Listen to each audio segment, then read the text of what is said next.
Namathu Ratana Tayasa. May I pay homage to Triple Gem, the Buddha, Dhamma, and the Sangha. My respect goes to my parents and my teachers. Hello, good evening, everyone. So today is the 31st of March 2021. So this is Achan Sujan from Warapuni Meditation Center, Aberdeen, Scotland. So this is my second talk after a break, just to be with you all again. So good evening, Margaret, and good evening, Anish, Pauletta, and everyone. So today is another little bit of a miserable after a few days of a nice weather here at the center in Scotland, and from the forecast it suggests that there is a possibility of some showery snow as well. Yeah. So it's end of the March. So it's been a few days that I've been asked about the question, the Asian hate that is taking place in particular in America, and got a few video clips and some messages regarding it, and asking that what do I think. When I look at those clips and those messages, I found quite sad, actually. And also found that sorry for them too. Hello, Kalpana, Sukya, Karina. So, with this, I thought that today I will be speaking a little bit of this thing, what's happening at the moment.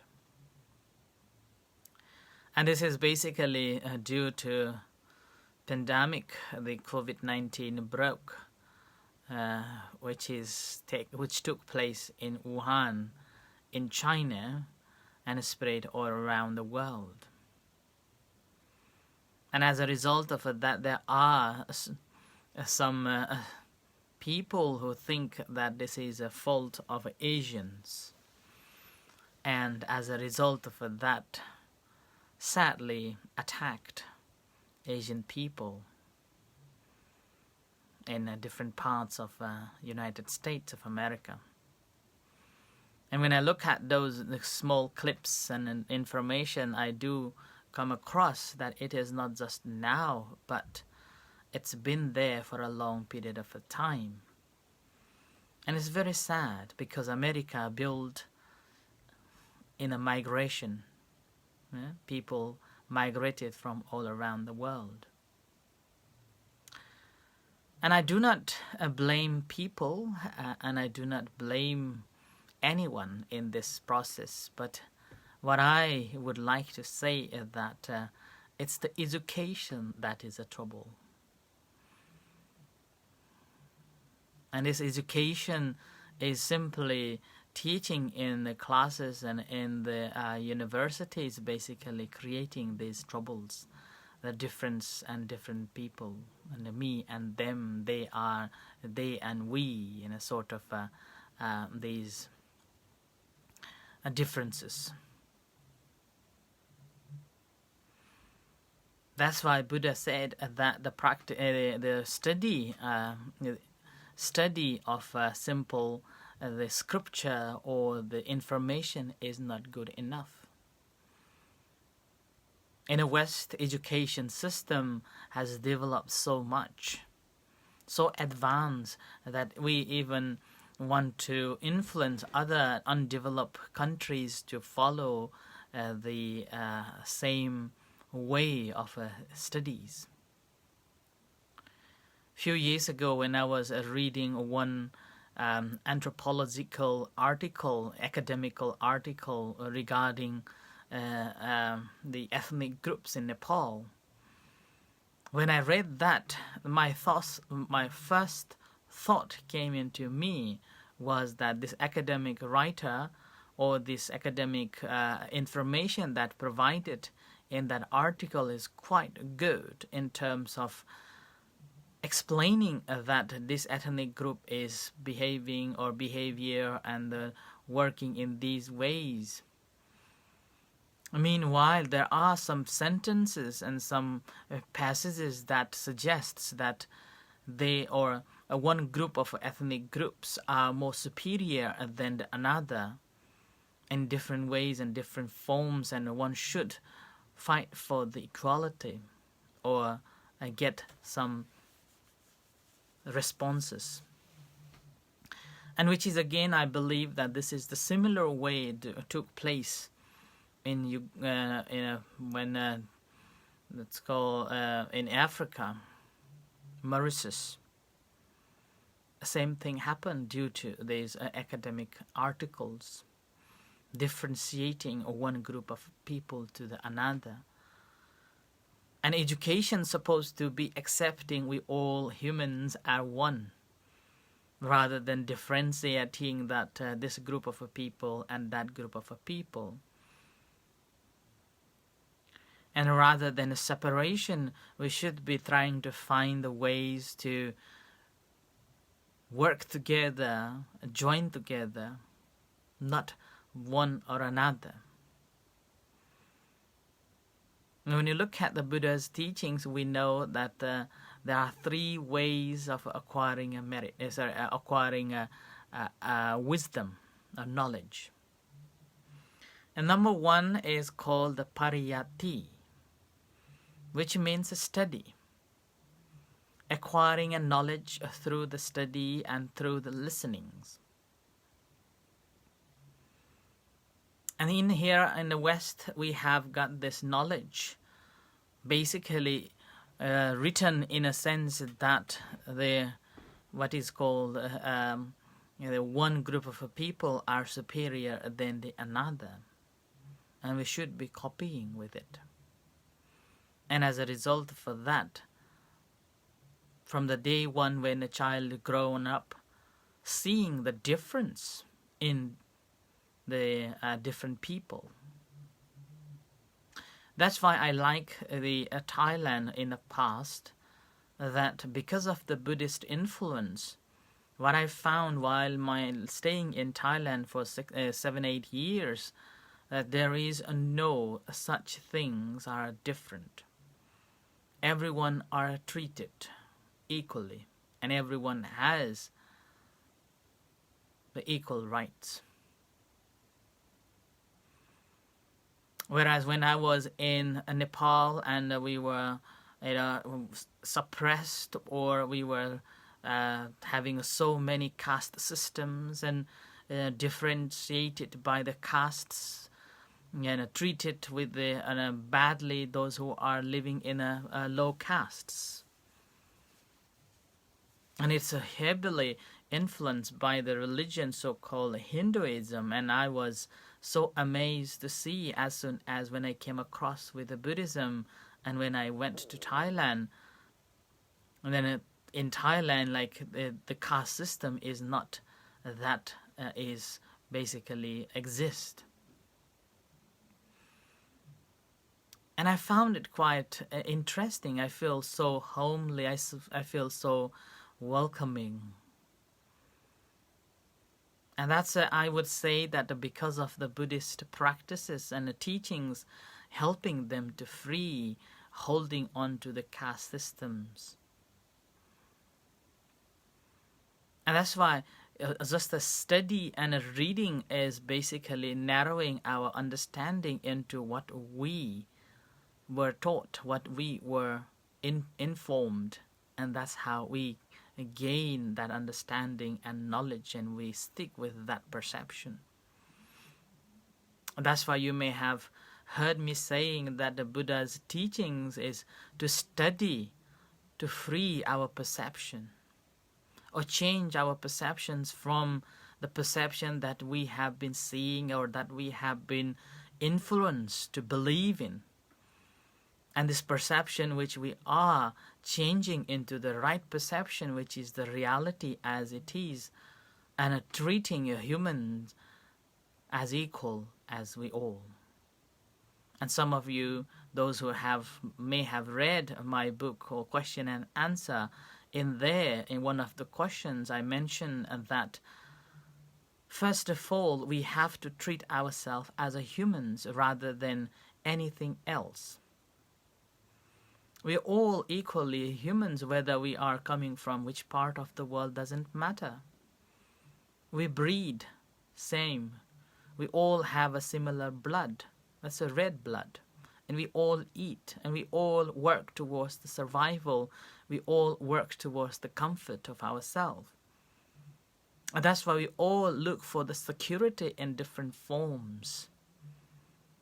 A financial security, social security, and then eventually spiritual security. With the thought of finding the financial security, people will be migrating from one place to another, hoping that they can gain some financial security in those places and also able to help other people or family members. Once they are satisfied and a comfortable life with the financial security, they would like to have a social security where they can feel safety and secure and harmony.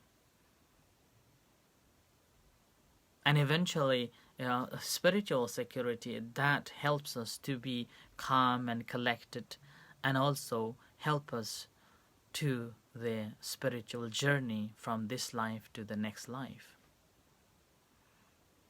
And these all are based on the education that we are receiving. So that's why it's really important that how we change our perception towards the right perception rather than holding on to the perception that we are imposed or we are taught.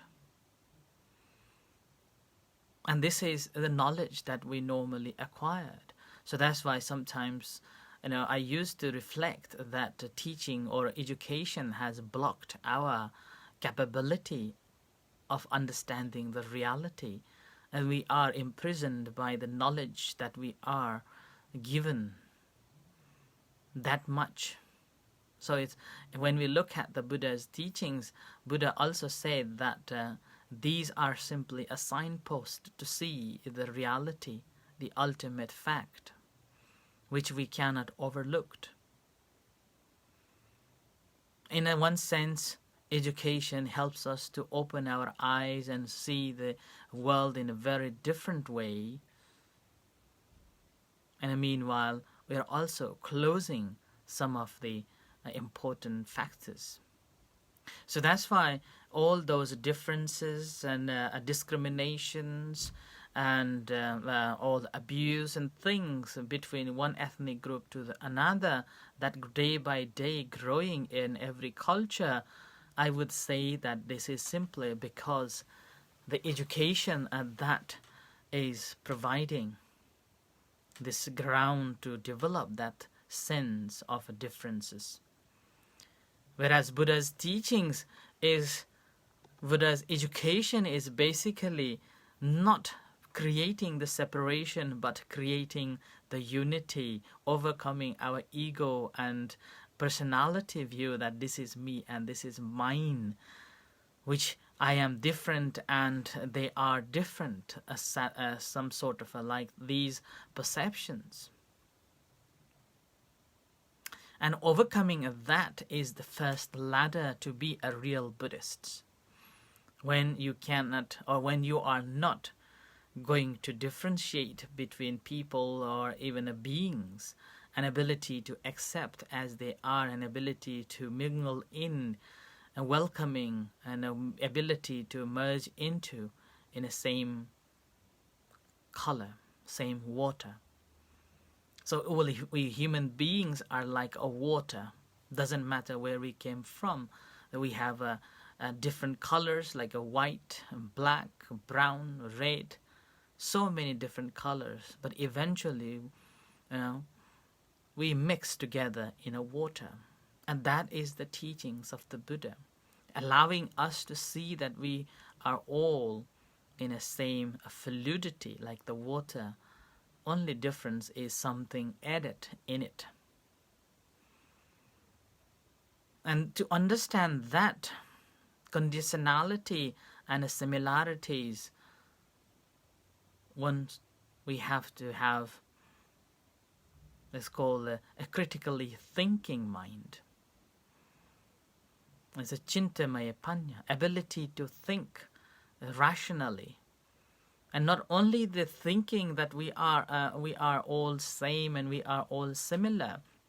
And as I said, that first we have to be a human and respecting as a human beings rather than anybody else, or rather than even bringing the religious rules and regulations imposing on us. So first, in my understanding, and even I think it's what the Buddha said, that we all have to accept and respect that we are all human beings before imposing or introducing any other rules and regulations. And secondly, wherever you are, you should be respecting the rules and regulation of that country or that place. And which I found in Chinese community, that wherever they go, they will not destroy the community. They will try to set up their own small community and try to repay honestly to that place. And that's the philosophy of a Chinese, that wherever they go, they will not destroy but make it prosper.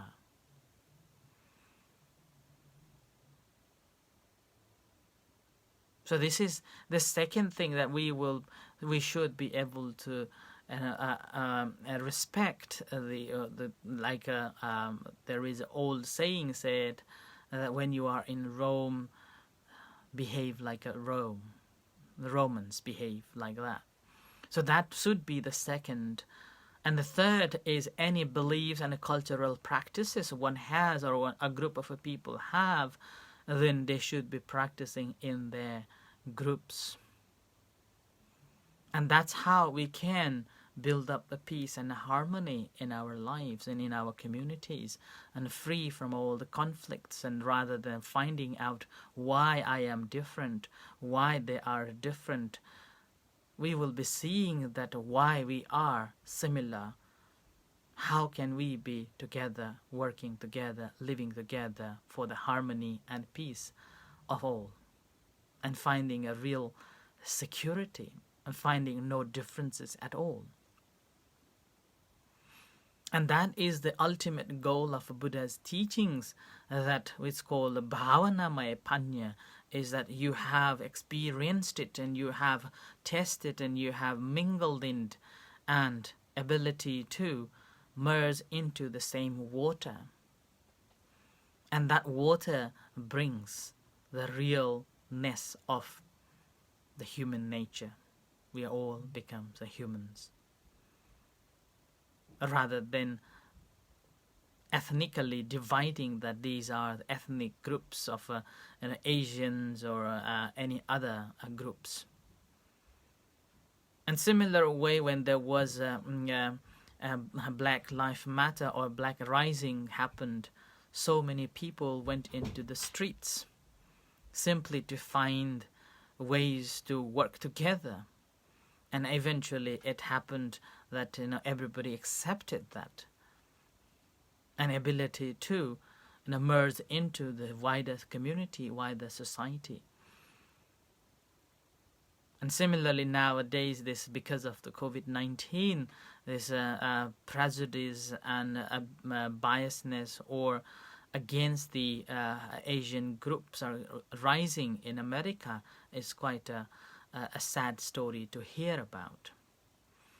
So that's why reading all those emails and messages that I got regarding this Asian hate rising in America, I would like to express through this tonight's talk in this way, that it is not the people, it is about the education and some of the white supremacy groups, the agenda, and creating these troubles.